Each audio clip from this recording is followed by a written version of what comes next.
ஒரு விழிப்பு இன்னைக்கு நிறைய ஹாஸ்பிட்டல்ஸ் நிறைய உருவாகுது அப்படின்னு பார்த்தீங்கன்னா முக்கால்வாசி வந்து உணவுல ஒரு விழிப்புணர்வு இல்லை. என்ன சாப்பிடலாம் என்ன சாப்பிடலாம் நீங்க முடிவு. ஆனா இது சாப்பிட்றதுல வந்து ரொம்ப முக்கியமா வந்து சத்துக்கோசமா நம்ம சாப்பிடலாம். இன்னைக்கு முக்கியமா நிறைய நோய்கள் வருது அப்படின்னு பார்த்தீங்கன்னா மார்னிங் எவ்ரிஒன். இது நம்ம லாஸ்டா கிளாஸ் பார்த்தோம். நம்ம பவர்லெஸ்னஸ் பிளஸ் அன்மாதிரி இந்த சக்தியற்ற தன்மை அப்படின்றதுக்கு என்ன சொல்லணும் அப்படின்னு பாத்தீங்கன்னா குடி போதை நம்ம எண்ணம் நம்ம விருப்பத்துக்கு எதிர்மாறா செயல்பட வைக்குது அப்படின்றது பார்த்தோம் பவர்லெஸ்னஸ். இந்த அன்மாதிரின்றது சிறு வயசுல நம்மளுக்கு நினைவு தெரிஞ்சு உணர்வு தெரிஞ்ச நாள்ல இருந்து எப்போ நம்மளுக்கு ஒரு உணர்வு ஒரு கோபம் வெறுப்பு பயம் துக்கம் எப்போ நம்மளுக்கு உணர்வு தெரிஞ்சுதோ அந்த நாள்ல இருந்து சின்ன வயசுல நமக்கு ஏற்பட்ட தாழ்வு மனப்பான்மை, பயம், தோல்வி, எதிர்பார்ப்பு, நிறைவேறாத ஆசை, இந்த மாதிரி நம்ம சின்ன வயசுல ஏதோ உணர்வு ரீதியா பாதிக்கப்படும். அந்த உணர்வு ரீதியா பாதிக்கப்பட்டதுதான் கேரக்டர் டிஃபெக்டா மாறும். எப்போ சின்ன வயசுல நம்ம ஏன்னா பல லட்சம் பேர் பல கோடி பேர் இருக்காங்க, அவங்களாம் வந்து சூழ்நிலையை அப்படியே ஏத்துப்பாங்க, அப்படியே ஜனங்களை அப்படியே ஏத்துப்பாங்க, இருக்கிற நிலையை அப்படியே ஏத்துப்பாங்க. நம்ம வந்து சின்ன வயசுல ஏற்பட்ட சில தோல்வி மனப்பான்மை, சில அவமானம், சில பயம், சில எதிர்பார்ப்பு, சில நிராகரிப்பு, இதெல்லாம் வந்து பாத்தீங்கன்னா அப்படியே மனசுல ஒரு வலுவா பதிஞ்சு வரணும். அது நாளாவது பாத்தீங்கன்னா ஒரு கேரக்டர் டிஃபெக்டா மாறிடும். கோபம், வெறுப்பு, பய உணர்ச்சி, எதிர்ப்பு உணர்வு, அந்த மாதிரி பல விதமான குணக்கோளாறுகள் மாறி என்ன பண்ணும், ஒரு குறிப்பிட்ட ஸ்டேஜ்ல வந்த உடனே எப்போ நம்மளுக்கு ரத்தம் வலிக்குதோ, எப்போ நம்மளுக்கு பெரிய இது ஆவரமோ அந்த உள்ளுக்குள்ள ஒரு நிறைவு இல்லை, ஒரு முழுமை இல்லை, ஒரு அமைதி இல்லை, ஒரு சந்தோஷம் இல்லை. அப்ப ஏதோ ஒரு டிஃப்ரெண்டா தேவைப்படுது, ஏதோ ஒரு வித்தியாசமா தேவைப்படுது. உள்ளுக்குள்ள நம்ம சந்தோஷமா இருக்கணும்னா இயற்கையா இயல்பா சந்தோஷமா இருக்க முடியல, நிறைவா இருக்க முடியல. ஏதோ ஒரு வெளியில இருந்து ஏதோ ஒரு சப்ஸ்டன்ஸ் தேவைப்படுது. ஏதோ ஒண்ணு எடுத்தா உடனே நம்மளுக்குள்ள ஒரு நிறைவா இருக்கிற மாதிரி நம்ம ஃபீல் பண்றோம். நம்மளுக்குள்ள ஏதோ ஒரு புதுசா ஏதோ கஷ்ட மாதிரி, ஏதோ ஒரு சந்தோஷம் கஷ்ட மாதிரி நம்ம நினைக்கிறோம். நம்ம அதுல கொஞ்ச நாள் கழிச்சு பாத்தீங்கன்னா அது அப்படியே வளர்ந்துன்னே போகுது. ஏதோ ஒரு சப்ஸ்டன்ஸ் எடுக்கிறோம், ஒரு குடியோ போதையோ ஏதோ ஒன்று எடுக்கிறோம், அது நாளுக்கு நாள் பாத்தீங்கன்னா வளர்ந்துன்னே போகுது, அதிகமாகினே போகுது. அப்ப குணக்கோளாறுகளும் அதிகமாகுது, இந்த அன்மாதிரி அதிகமாகும். இந்த வாழ்க்கை எங்களால் சரிவர நடத்த முடியவில்லைன்றது வந்து அதுவும் அதிகமாகினே போகுது. ஒரு கட்டத்துல பாத்தீங்கன்னா வாழ்க்கை அப்படின்னாலே இந்த 6 உண்மை இருக்குது. நம்ம ஏற்கனவே பார்த்துக்கிறோம். வாழ்க்கைனாலே இந்த உடல், மன, ஆன்மீகம், பொருளாதாரம், குடும்பம், சமூகம், இந்த 6 நிலை தான் வந்து வாழ்க்கையில. இதுதான் இதை விட்டு வேற எதுவும் வாழ்க்கை இல்லை. இதுல வந்து இந்த 3 பாத்தீங்கன்னா உள்நிலை, இந்த 3 பாத்தீங்கன்னா வெளிநிலை. இது ரொம்ப முக்கியமா தெரிஞ்சுக்கணும். குடியினால போதையினால அதிகமா பாதிக்கப்படுது. இது எல்லாமே தான். இப்ப இத நீங்க நல்லபடியா வச்சுக்கணும்னா இதை முதல்ல நல்லபடியா வச்சுக்கணும். அது ரொம்ப முக்கியமானது. இப்ப இந்த உடல் நீங்க குடிக்கும் போது போதை பண்ணும்போது பாத்தீங்கன்னா டைமுக்கு சாப்பிடாம இருந்திருப்பீங்க, சரியா சாப்பிடாம இருந்திருப்பீங்க. குடிச்சு பாத்தீங்கன்னா உடம்புல பலவிதமான பிரச்சனை இருக்கும், சத்து போயிருக்கும்.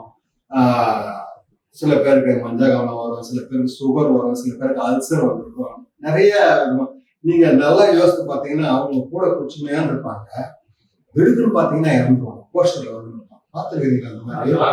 அது என்ன காரணம் தெரியுமா உங்களுக்கு? எக்ஸாக்டா அவங்க குடிச்சுமையா இருப்பாங்க. லிவர் எந்த அளவுக்கு டேமேஜ் ஆகுதுன்ட்டு அவங்க வந்து அதை கவனிக்கிறதே கிடையாது. அவங்களோட ஹோல் திங்கிங் மொத்தம் முழு கவனமும் பாத்தீங்கன்னா அடுத்த குடி, அடுத்த போதை, அதுக்கு எப்படி காசு அட்ஜஸ்ட் பண்ணலாம், டைமிங் அட்ஜஸ்ட் பண்ணலாம், அப்படியே பண்ணி பாத்தீங்கன்னா லிவர் ஒரு அளவுக்கு தான் வேலை செய்யும். அதுக்கப்புறம் என்ன பண்ணும், லிவர் வந்து கொஞ்சம் ஃபேட் லிவரா மாறிடும், என்லார்ஜ் ஆகிடும், குடிச்சு கொஞ்சம் பெருசாகிடும், கொழுப்பு பாடிடும். அதுக்கப்புறம் லிவர் ஃபைப்ரசஸ் ஒரு மாதிரி எல்லோ கலர்ல மாறி ஒரு சரியா இதெல்லாம் ஆகிடும். அதுக்கப்புறம் லிவர் சிராசிஸ் அப்படின்வாங்க. அது ஒரு அழுகி போன தக்காளி மாதிரி ஆகிடும். ஒரு அழுகி போன தக்காளி ஓட்டையா ஆயிடுச்சுன்னா எப்படி இருக்கும், அந்த மாதிரி லிவர் ஆகிடும். எப்போ ஒருத்தருக்கு லிவர் சிராசிஸ் வருதோ அவங்கள காப்பாற்றவே முடியாது, எதுவுமே பண்ண முடியாது. அவ்வளவுதான். டெத்துனா யார் எத்தனை கோடி சொன்னாலும் சரி, அந்த மாதிரி ஒரு இது. நிறைய பேர் அதை கவனிக்கிறதே கிடையாது. இந்த உடம்பு மேல ஒரு அக்கறையே இல்லாம குடிக்கும் போது, போதை பண்ணும்போது ஒரு அக்கறையே இல்லாம எந்த அளவுக்கு உடம்புக்கு பாதிப்பு கொடுக்க முடியுமோ அந்த அளவுக்கு எக்ஸ்ட்ரீமா பாதிப்பு கொடுத்துருவீங்க. ஒரு டைமுக்கு சாப்பிட்றது இல்லை, டைமுக்கு தூங்குறது இல்லை, டைமுக்கு எதுவுமே செய்யறது இல்லை. அதனால உடல் ரீதியா பாத்தீங்கன்னா நிறைய பாதிப்பு ஏற்பட்டிருப்பீங்க. இப்ப எப்போ நீங்க ரிகவரி வரீங்களோ, எப்ப நீங்க ட்ரீட்மெண்ட் சென்டருக்கு வரீங்களோ, எப்ப நீங்க ஒரு மீட்டிங் போறீங்களோ, அப்ப நீங்க உடல் ரீதியா கண்டிப்பா எந்த அளவுக்கு நீங்க பாதிக்கப்பட்டீங்களோ அந்த அளவுக்கு உடம்பு மேல ஒரு அக்கறை எடுத்துக்கணும். நீங்க உடல்ன்றது பாத்தீங்கன்னா அதுதான் உங்களுடைய அசட், உங்களுடைய சொத்து அப்படின்னு பாத்தீங்கன்னா உங்களுடைய உடல் தான். ஏன்னா நீங்க இந்த பூமியில வாழற வரைக்கும் உங்க கூட வரப்போறது பாத்தீங்கன்னா இந்த உடம்பு தான். இதுதான் சொத்து. இதுதான் சொல்றான், நோயற்ற வாழ்வே குறைவற்ற செல்வம். நோய் இல்லை, நோய் தான் முக்கியமான. இந்த உடம்புல வந்து ஒரு நோயோ இல்ல மனசுல வந்து ஒரு கவலையோ வருத்தமோ வந்துச்சுன்னு பாத்தீங்கன்னா ரெண்டுமே இன்டர் கனெக்ஷன் இருக்கு. உடம்புல வந்து நம்ம மனசு பாதிக்கும், மனசுல வந்து நம்ம உடம்பு பாதிக்கும். இதனால இந்த உடல்ன்றதுதான் பாத்தீங்கன்னா உங்களுடைய சொத்து, உங்களுடைய அசட்டு. நீங்க பூமியில வாழ வரைக்கும் உங்க கூட வாழ்க்கை. அந்த உடலை வந்து எப்படி ஆரோக்கியமா வச்சுக்கிறது, ஏன்னா எந்த அளவுக்கு பாதிப்பு முடியுமோ உங்களுக்கு தெரியும். அந்த அளவுக்கு பாதிப்பு கொடுத்துட்டீங்க. இப்போ உடம்பை எப்படி ஆரோக்கியமா வச்சுக்கிறது அப்படின்னு பாத்தீங்கன்னா 3 விஷயம் சொல்றாங்க. இது என்ன அப்படின்னு பாத்தீங்கன்னா உணவு, உடற்பயிற்சி, உறக்கம். இது 3மே வந்து ஒரு ஒரு லெவல்ல நீங்க வந்து ஒரு ஒரு விழிப்புணர்வோட உங்க கையில எடுத்துருந்தீங்கன்னா ஆரோக்கியம்ன்றது கண்டிப்பா உங்ககிட்ட வராது. இந்த உணவு அப்படின்னு பாத்தீங்கன்னா உங்களுக்கு தெரியும், உணவுனா இந்த உலகத்துல பாத்தீங்கன்னா 2 விதமான உணவு முறை இருக்கு. ஆம்னி வைரஸ், கார்னி வைரஸ் சொல்லுவாங்க. நீங்க கேள்விப்பட்டிருப்பீங்க. தாவர உண்ணி, விலங்கு உண்ணி கேள்விப்பட்டிருக்கீங்களா? இப்ப விலங்கு உண்ணினா எதனா எக்ஸாம்பிள் சொல்ல முடியுமா உங்களால? சிங்கம், புலி, கரடி, சிறுத்தை, நரி, முதலை, பாம்பு. தாவர உண்ணினா மயிலா? தாவர உண்ணினா மாடு, ஆடு, யானை, ஒட்டகம், ஜிராசி, இந்த மாதிரி ஒட்டகச்சிவிங்கி, இந்த மாதிரி இதெல்லாம் வந்து தாவரத்தை சாப்பிடுது. இதுக்கு என்ன வித்தியாசம் அப்படின்னு பாத்தீங்கன்னா நீங்க நல்லா சேனல் அதெல்லாம் போய் பாத்தீங்கன்னா என்ன வித்தியாசம் அப்படின்னு பாத்தீங்கன்னா இப்ப ஏதோ இந்த விலங்க சாப்பிடுறது பாத்தீங்கன்னா இந்த பல்லு பாத்தீங்கன்னா கோரப்பல்லா நல்லா நல்லா நீங்க நல்லா பாத்தீங்கன்னா நீங்க இதுல பாருங்க 2 இப்படி நல்லா நல்லா பெருசா இருக்கும் கோரப்பல்லு. சிங்கம், புலி, இந்த பாம்பு, இந்த நாய் எதை பார்த்தாலும் சரி நல்லா கோரப்பல்லா இருக்கும். அது ஏன் அப்படின்னு பாத்தீங்கன்னா இறைய வந்து நல்லா அது குடிக்கிறது. அப்படியே குடிச்சதுன்னா இறை வந்து தப்பிக்கூடாது. அது தப்பிக்க இன்னும் உள்ளதான் பல்லு போகும். அது உள்ள ஆக்சிஜன் போறதுக்கா நிறுத்தி அந்த உயிரை சாவாச்சு அதை வந்து இரையாச்சு. அதனால வந்து இந்த விலங்கு பாத்தீங்கன்னா கோரப்பல்லு இருக்கும். இது இந்த தாவரத்தை சாப்பிட்றதுலாம் பாத்தீங்கன்னா பல்லு வந்து தட்டையா இருக்கும். ஏன் அப்படின்னு பாத்தீங்கன்னா அவங்க அசைப்பட்டுனே இருப்பாங்க. எப்ப பார்த்தாலும் ஆசைப்பட்டு பல்லு வந்து தட்டையா இருக்கும். நல்லா கவனிச்சுப்பாங்க. அதே மாதிரி பாத்தீங்கன்னா விலங்கு சாப்பிடுறது பாத்தீங்கன்னா தண்ணி வந்து நக்கி குடிக்கும். பார்த்துருக்கீங்களா? ஒரு நாய்க்கோ சிங்கமோ புலியோ நீங்க பாத்தீங்கன்னா தண்ணி வந்து நக்கி குடிக்கும். தாவரத்தை சாப்பிடுறது எப்படி குடிக்கும்? உறிஞ்சி வாய வச்சு நல்லா உறிஞ்சி குடிக்கும். அதே மாதிரி பாத்தீங்கன்னா சாப்பிடுற விதம் பாத்தீங்கன்னா விலங்க சாப்பிடுறது வந்து சூ பண்ணாது, முழுங்கும். இறைய கட்சிது அப்படின்னா அப்படியே கட்டியா முழுங்கும். பார்த்துருக்கீங்களா? அப்படியே சிங்கமோ புலியோ அப்படியே கட்டியா அப்படியே எவ்வளவு சிங்கம் அப்படியே கறியை வந்து அப்படியே முழுங்கும். தாவரத்தை சாப்பிடுறது அப்படி இல்லை. அவங்க தூங்கி எழுந்ததுல இருந்து நைட்டு வரைக்கும் பாத்தீங்கன்னா பகல மூச்சு இருக்கும். மொத்த நேரமும் எதனா செஞ்சுக்கிட்டே தான் இருப்பாங்க. ஆமா, மென்னுக்குனே இருப்பாங்க. மென்னுக்குனே ஏதோ மென்னுக்குனே இருப்பாங்க, பின்னாடி போயின்னே இருப்பாங்க. பாத்ரூம் இது வந்து தாவரத்தை சாப்பிடும். அதே மாதிரி பாத்தீங்கன்னா இந்த விலங்க சாப்பிடுறது பாத்தீங்கன்னா ஒரு மீல் நல்ல ஒரு மீல் எடுத்துட்டு ஒரு சிங்கமோ ஒரு புலியோ ஒரு சிறுத்தையோ ஏதோ ஒரு நல்ல ஒரு மீல் எடுத்துச்சு அப்படின்னு பாத்தீங்கன்னா அதோட ஒரு 15 நாள்ல இருந்து 1 மாசம் வரைக்கும் சாப்பிடும். நல்ல ஒரு சாப்பாடு சாப்பிட்டுச்சு அப்படின்னா நல்லா ஏதோ ஒரு காட்டெருமையோ ஒரு மாடோ ஏதோ ஒண்ணு சாப்பிட்டுச்சுன்னா 1 மாசம் 15 நாள் 1 மாசம் வரைக்கும் தாங்கும். இது 24 நவம்பர்லாம் பிரேக்ஃபாஸ்ட், லஞ்ச், டின்னர்லாம் சாப்பிடுறது. அதே மாதிரி ஒரு மலைப்பாம்பு இருக்குது அப்படின்னு பாத்தீங்கன்னா ஏதோ ஒரு மானையோ ஒரு ஆடையோ மூழ்கிடுச்சுன்னா 1 வருஷத்துக்கு சாப்பிடாது. ஒன்று மூழ்கிட்டு போய் படுத்துது அப்படின்னா 1 இயர் ஆகும். அது இதாகி ஜீரணம் ஆகி டைஜஷன் ஆகி சத்தாகி அதுக்கப்புறம் அது பசி எடுத்து 1 இயர் ஆகும். 1 இயருக்கு தாங்க.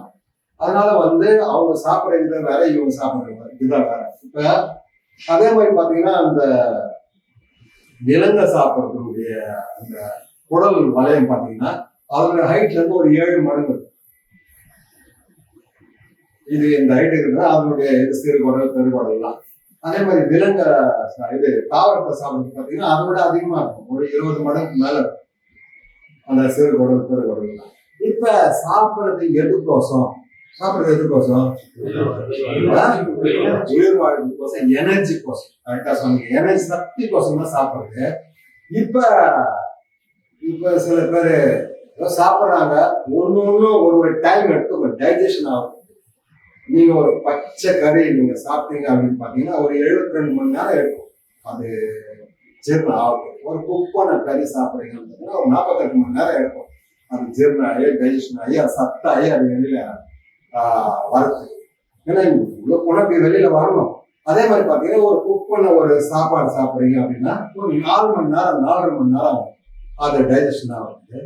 இப்போ ஏதோ ஒரு காய்கறி வெஜிடபிள், ஒரு கேரட் சாப்பிட்றீங்க, ஒரு தேங்காய் சாப்பிட்றீங்க, ஒரு வெள்ளரிக்காய் சாப்பிட்றீங்க, ஏதோ ஒரு காய்கறி சாப்பிட்றீங்க அப்படின்னு பாத்தீங்கன்னா 2.5 மணி நேரம் உள்ள போயிட்டு அது டைஜஷன் ஆகி அது உங்களுக்கு சத்து கட்சி அது வெளியில வந்து பாத்தீங்கன்னா 2.5 மணி நேரம். ஒரு ஃப்ரூட்ஸ் சாப்பிட்றீங்க, ஒரு மாம்பழம், ஒரு வாழைப்பழம், ஒரு திராட்சை, ஏதோ ஒன்று சாப்பிட்டீங்கன்னா 1.5 மணி நேரத்துல எனர்ஜி கிடைச்சிடும். நீங்க ஒரு வாழைப்பழம் சாப்பிட்டீங்கன்னா 1.5 மணி நேரத்துல உங்களுக்கு சத்து கிடைச்சிடும், உங்களுக்கு டைஜஷன் ஆகிடும். இப்ப நீங்க யோசிக்கணும், நான் உங்களுக்கு சொல்ல தேவையில்லை எது விலங்கு எது தாவரம் சாய்ஸ் நீங்களே எடுத்துக்கணும். உங்களுக்கு போறப்ப இருக்குதா, நீங்க என்ன சாப்பிடலாம் என்ன சாப்பிடலாம் நீங்க முடிவு எடுத்துக்கணும். ஆனா இது சாப்பிட்றதுல ரொம்ப முக்கியமா சத்து கோசமா நம்ம சாப்பிடுறோம். ஆனா சில இதெல்லாம் நீங்க குடிக்கும் போது போதை பண்ணும்போது ஏற்கனவே நிறைய ஆதாரங்கள் எடுப்பீங்க. அதுக்கு மேல நிறைய தேவையில்லாதது என்ன சிக்கன் அது எப்ப வச்சது என்ன எப்ப தெரியாது. அது ஏற்கனவே அது வயிற்றுல அந்த ஆல்கஹால அதை ரத்தத்துல கலக்காம அது பிரிக்கிறதுக்கே நிறைய கஷ்டப்படும். அதுக்கு மேல நீங்க தேவையில்லாதது என்னென்ன சிக்கன் மட்டன் பொரிச்சுதா அது இது காடை கவுண்டரி அதெல்லாம் சாப்பிட்டீங்கன்னா இன்னும் பிரச்சனையாகும். சாப்பிட்ற விஷயத்துல ரொம்ப ஒரு அசக்திவா இருக்கு. இப்ப என்ன அப்படின்னு பாத்தீங்கன்னா இதுல என்ன சொல்றாங்க டாக்டர் அப்படின்னு பாத்தீங்கன்னா, இப்ப விலங்குனா ஒரு ஆடோ ஒரு மாடோ அதை சாப்பிட்டீங்கன்னா அதை டைஜஷன் பண்றதுக்கு அதுக்கு ஒரு விதமான டைம் தேவைப்படும். அது கூட என்ன பண்றாங்க, பறவையும் சேர்த்து சாப்பிடுறாங்க. கோழி, ஏதோ காடை, கௌதாரின்னு சொல்லிட்டு ஒண்ணு விலங்கு, இன்னொரு பறவை, இந்த மாதிரி சாப்பிடுறாங்க. அதுக்கு மேல பார்த்தா 2 மீன் 2 வத்த மீன் அப்படி சாப்பிடுறாங்க. ஒன்னொன்னுக்கும் ஒரு விதமான டைஜஷன் டைம் தேவைப்படும். இதுக்கு ஒரு விதமா இருக்கணும் விலங்குக்கு, ஒரு ஆடோ மாடோ. நீங்க மீன் சாப்பிட்டீங்க அதுக்கு ஒரு டைம் எடுக்கும். இது நீங்க கோழி சிக்கன் மட்டன் சிக்கன் எதனா காடை கௌதாரி அந்த மாதிரி சாப்பிட்டீங்க அதுக்கு ஒரு டைம் எடுக்கும். சில நேரத்துல நீங்க குடிச்சிட்டு போதை பண்ணிட்டு கண்டதை நீங்க சேர்ந்து சாப்பிட்றதுனால டைஜஷன் பண்றதுக்கு ரொம்ப கஷ்டமா இருக்கும். ஆக்சுவலா உணவு அப்படின்னு பாத்தீங்கன்னா அந்த காலத்துல, இப்பதான் பாத்தீங்கன்னா நிறைய வண்டி கிண்டிலாம் இருக்குது. அந்த காலத்துல பாத்தீங்கன்னா வண்டிலாம் இல்லாத காலத்துல இப்ப நீங்க பிறகுறீங்க இந்த மண்ணுல பிறகுறீங்க அப்படின்னு பாத்தீங்கன்னா இப்ப உங்க அப்பா தாத்தா எல்லாம் இந்த சரௌண்டிங்ல தான் இருந்திருப்பாங்க அந்த காலத்துல. நான் சொல்றேன், அப்ப அவங்க எந்த மண்ணுல இருக்கிறத சாப்பிட்டுருப்பாங்கன்னு பாத்தீங்கன்னா, நீங்க இந்த சைடு நீங்க ஒரு நாளைக்கு 24 மணி நேரத்துல எவ்வளவு தூரம் நடக்கிறீங்க, இந்த சைடு எவ்வளவு தூரம் நடக்கிறீங்க, இந்த சைடு எவ்வளவு தூரம் நடக்கிறீங்க, இந்த சைடு எவ்வளவு தூரம் நடக்கிறீங்க, அதுக்குள்ள என்னென்ன விளையுதோ அதெல்லாம் உங்க உடம்புக்கு ஒத்து வரும். இன்னைக்கு பாத்தீங்கன்னா ஆஸ்திரேலியால இருந்து என்னமோ பழம் வருது, நம்ம பார்த்ததே கிடையாது. அமெரிக்கால ஏதோ பழம் வருது, லண்டன்ல இருந்து என்னமோ வருது, நம்ம பிறந்ததுல இருந்து அந்த பழத்தை பார்த்தா இருக்க மாட்டோம். இன்னைக்கு கடையில இருக்குது. ஏன்னா இன்னைக்கு ஃபிளைட்லாம் வந்துச்சு, அந்த மாதிரி எடுத்துன்னு வராங்க, அந்த மாதிரி வியாபாரம் பண்றாங்க. ஆனா அந்த காலத்துல எதுவுமே இல்லை. நம்ம உடம்புக்கு ஒத்து வருது அப்படின்னு பாத்தீங்கன்னா, நம்ம பிறந்த மண்ணுல இருந்து நீங்க நடக்க வேணாம், அட்லீஸ்ட் சைக்கிள்ல போகலாம். நீங்க ஒரு நாளைக்கு எவ்வளவு தடவை சுத்து வட்டாரத்துல என்னென்னலாம் விளையுதோ. இப்ப ஊட்டியில பிறகுறாங்கன்னா அவங்களுக்கு ஒரு விதமா இருக்கும் சாப்பாடு. இப்ப அங்க ஆஸ்திரேலியால அந்த குளூர்ல இருக்கிறாங்க, ஏதோ அண்டார்டிகால இருக்கிறாங்க, ஆர்டிகால இருக்கிறாங்க, அவங்களுக்கு வேற விதமான ஒரு உணவு இயற்கை அதுக்கேற்ற மாதிரி அவங்களுக்கு கொடுத்துருவாங்க அந்த சீசனுக்கு என்னென்னவோ. நம்மளுக்கு இந்த வெப்பமண்டலத்துல இருக்கிறோம், நம்மளுக்கு எதுவோ அதுதான் நம்மளுக்கு நம்ம உடம்பு ஒத்து வரும். நீங்க அந்த சாப்பிட்ற விஷயத்துல ரொம்ப இன்னைக்கு முக்கியமா நிறைய நோய்கள் வருது அப்படின்னு பாத்தீங்கன்னா அந்த சாப்பிட்ற விஷயத்துல ஒரு விழிப்புணர்வு இல்லை. நீங்க நல்லா நிறைய ஃபாஸ்ட் ஃபுட்லாம் வந்துடுச்சு. ஹலோ, ஃபாஸ்ட் ஃபுட் வந்துடுச்சுங்களா இல்லைங்களா? ஒரு 20 வருஷத்துக்கு முன்னாடி, ஒரு 15 வருஷத்துக்கு முன்னாடி எல்லாம் பாத்தீங்கன்னா ஒரு பிரியாணி கடை ஏதோ ஒரு இடத்துல எங்கேயோ ஒரு இடத்துல இருக்கு, நீங்க தேடி போய் பிரியாணி வாங்க வேண்டியது. இன்னைக்கு தெருவுக்கு 2 பிரியாணி கடை, 4 பிரியாணி கடை வந்துச்சு. சில பேர் காலையில 5 மணிக்கெல்லாம் பிரியாணி எடுக்கலாம். தெரியல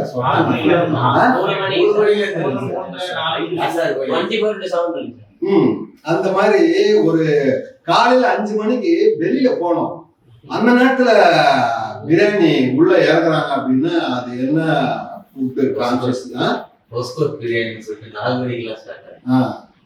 அதுதான் இந்த மாதிரி ஒரு விழிப்பு இன்னைக்கு நிறைய ஹாஸ்பிட்டல்ஸ் நிறைய உருவாகுது அப்படின்னு பாத்தீங்கன்னா முக்கால்வாசி உணவுல ஒரு விழிப்புணர்வு இல்லை.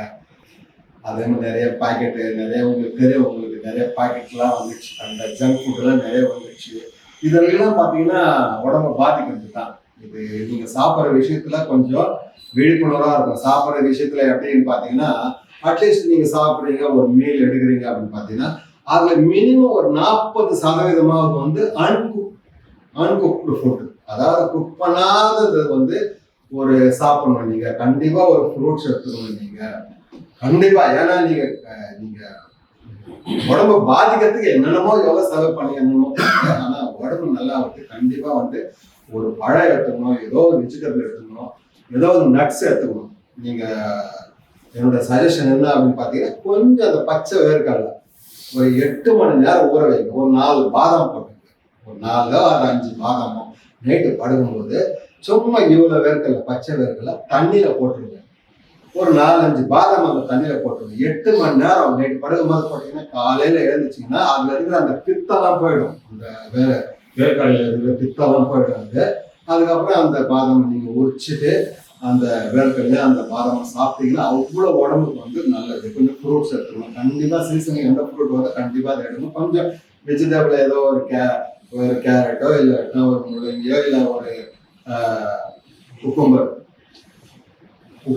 வெள்ளரிக்காய் அந்த மாதிரி ஏதோ ஒரு கண்டிப்பா நீங்க குக் பண்ணாதது எடுத்துக்கணும் நீங்க.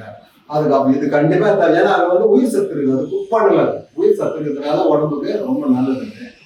அது மாதிரி நீங்க பாக்கணும் அந்த சாப்பிட்ற விஷயத்துல எது சாப்பிடணும். முக்கியமா பாத்தீங்கன்னா நைட் 8 மணிக்கு மேல சாப்பிட்றது அவாய்ட் பண்ணணும். எந்த அளவுக்கு நீங்க 8 மணிக்குள்ள சாப்பிட்றீங்களோ அந்த அளவுக்கு நல்லது. ஏன்னா நிறைய பேர் 9 மணி 10 மணி 11 மணி அது மாதிரிலாம் சாப்பிட்டீங்கன்னா டைஜஷன் ஆகாது. நீங்க சாப்பிட்றதுல விஷயத்துல இருந்து உங்களுடைய ஆரோக்கியன்றது ரொம்ப ரொம்ப முக்கியமானது. ஏன்னா தேவையில்லாதெல்லாம் இதுக்கு முன்னாடி செஞ்சீங்க, ரிகவரியில உங்களுக்கு தேவையான என்னமோ. ஏன்னா நிறைய பேர் நான் ரிகவரியில பார்த்துருக்கேன், நான் இஷ்டத்துக்கு சிகரெட் ஊதி ஊதி ஊதி ஊதி கேன்சர்ல போயிடுறாங்க. எனக்கு தெரிஞ்சு ஒரு பையன் இந்த மாவா எப்போ பார்த்தாலும் இந்த மாவாவை அடிக்கிறதே கிடையாது. கார் பண்ணுறேன், நல்ல கார் பண்ணுறேன் பையன். இப்போ பார்த்தாலும் மாவா இப்போ பார்த்தா போட்டேன்னா சொல்லிடுறது இப்படி மாவா போட்டு. ஆனால் அது இல்லாமல் அவனால் இருக்க முடியாது. ஒரு நாள் திடீர்னு பார்த்தா ஒரு மாதம் 1.5 மாதம் ஆளே காணும். அதுக்கப்புறம் வந்தாங்க பார்த்தா பச்சை துணி இங்கே கட்டிங்காங்க. என்னன்னு பார்த்தா வெட்டி எடுத்துட்டு இருக்கிறாங்க. இந்த இடத்துல அப்படியே வெட்டி கேன்சர் ஏதோ வந்துருக்கு, போத் கேன்சர் இந்த இடத்துல அப்படியே வெட்டி எடுத்து பச்சை துணி போட்டுருந்தாங்க. ஒரு 1.5 மாதம் கழிச்சு ஆள் இறந்து இருந்தாங்க. ஏன்னா நீங்க முன்னாடி என்னமோ தப்பு பண்ணிருக்கீங்க, வந்துட்டீங்கன்னா ஒன்றுத்துக்கும் நீங்க பொறுப்பு. ஒரு யோகாவோ ஒரு எக்ஸசைஸோ எதனா ஒன்று கம்பல்சரி உங்க வாழ்க்கையில நீங்க எடுத்துன்னு வரணும். உடற்பயிற்சி அப்படின்றது பாத்தீங்கன்னா கண்டிப்பா தேவை. இது இதெல்லாம் பாத்தீங்கன்னா உங்க வாழ்க்கையில எடுத்துன்னு வரணும். அப்பதான் நீங்க ஆரோக்கியன்றதை டேஸ்ட் பண்ண முடியும்.